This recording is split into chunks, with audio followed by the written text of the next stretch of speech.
Hey everybody, welcome back. Today I'm trying a little something different. I'm going to be doing Roxanne's recommendation reads.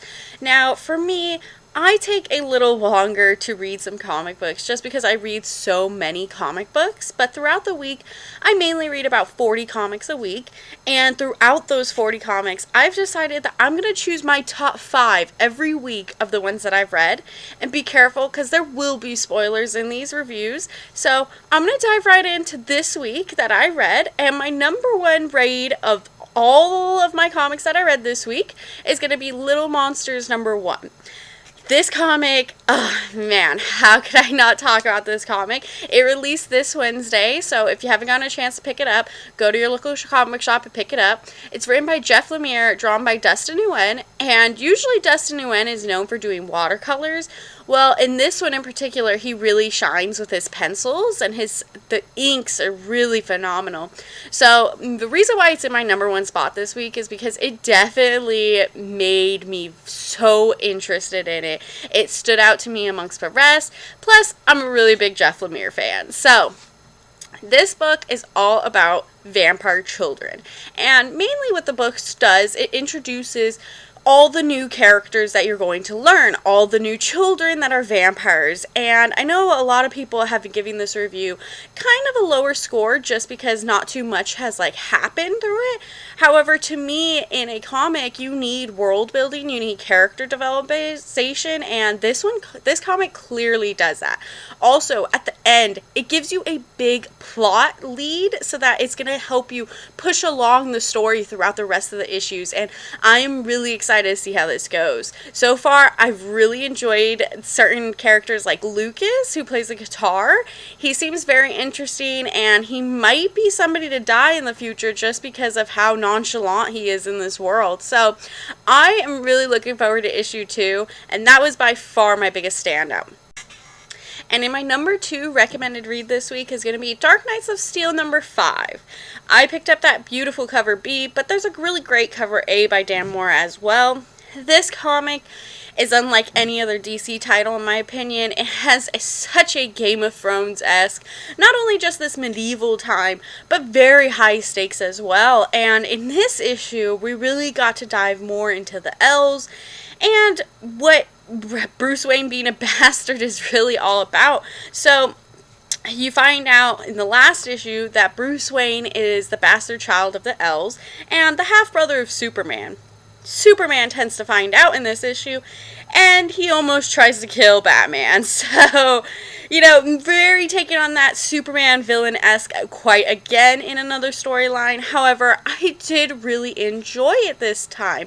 I felt like it had very meaning and purpose, and the fact that the elves are these great powerhouses in this world tend to usually lead to corruption and villainous, so I really like that. I also really liked the reveal of Lex Luthor being Joker / Green Lantern. I find that very interesting. Fortunately, we didn't get much of him in this issue, but, hopefully in the next issue, he's gonna really shine. But this one I thought was very action-packed, and it just blended so well. Tom Taylor did a fantastic job this issue. Now, in my third spot is going to be Joe Hill's Reign #2. This comic honestly was a surprise to me. I thought I was just going to read it at my comic store, maybe skim it, see if I liked it. And I ended up reading and really, really enjoying this and actually buying it. So I was very excited for #2. And #2 did not disappoint.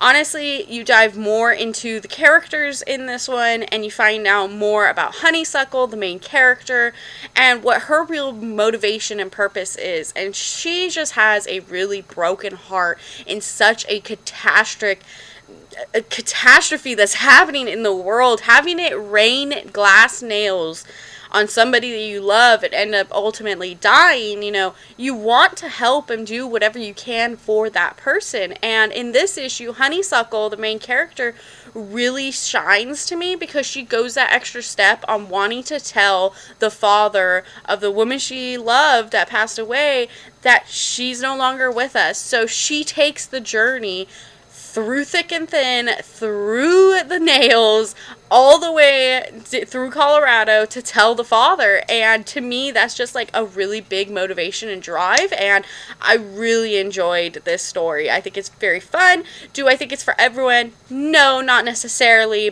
But if you really like a good plot-driven story, really like likable characters, some horror elements, I do think this book might interest you. Now, for my fourth spot, it had to have been Carnage Forever, #1. So this one is actually two different storylines. It's Philip Kennedy Johnson's storyline, which was more of like a serial killer-esque Carnage story, which I was really intrigued. And then we had the Ram V storyline, which is what the main Carnage title is really going to be about.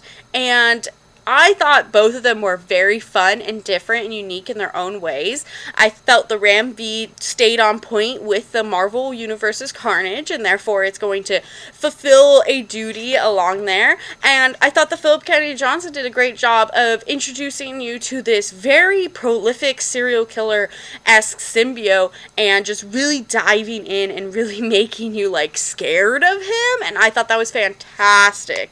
So personally, I'm really hyped for the Carnage ongoing series. I mean, I think that's going to be so fun. I love Carnage. I think Carnage is so scary and violent, and I just think that's a really cool comic for Marvel to have right now, because a lot of their stuff kind of is very similar. It's very like the MCU universe. It's very a strategic line of comics. So the fact that this one is going to be very different, I'm super stoked for. And last but not least, my #5 read this week had to have been Human Target, issue #4. Human Target, issue #4. So I know I'm a little behind. Like I said, I read a lot of comics, so it's kind of tough for me to be on point for every single comic. I try to read as much as I can within the week, but this one did not disappoint. I think Tom King and Greg Smallwood do a fantastic job on this comic. I think it is very fun, yet very old school. I don't think it's very action-packed, which I don't mind necessarily, because it is a whodunit. The main plot of this is this man pretends to be Lex Luthor, and Lex Luthor ends up getting assassinated, and he's trying to find out who was trying to kill Lex Luthor all along, but he only has a certain amount of days because he is dying, and in order to do so, he has to interview the Justice League of International. Well, in this issue, he is interviewing Blue Beetle, and Blue Beetle, Ted Kord, is honestly just so witty and so fun, and it makes you really want to play off of that Booster Gold Blue Beetle trope, the dynamic duo.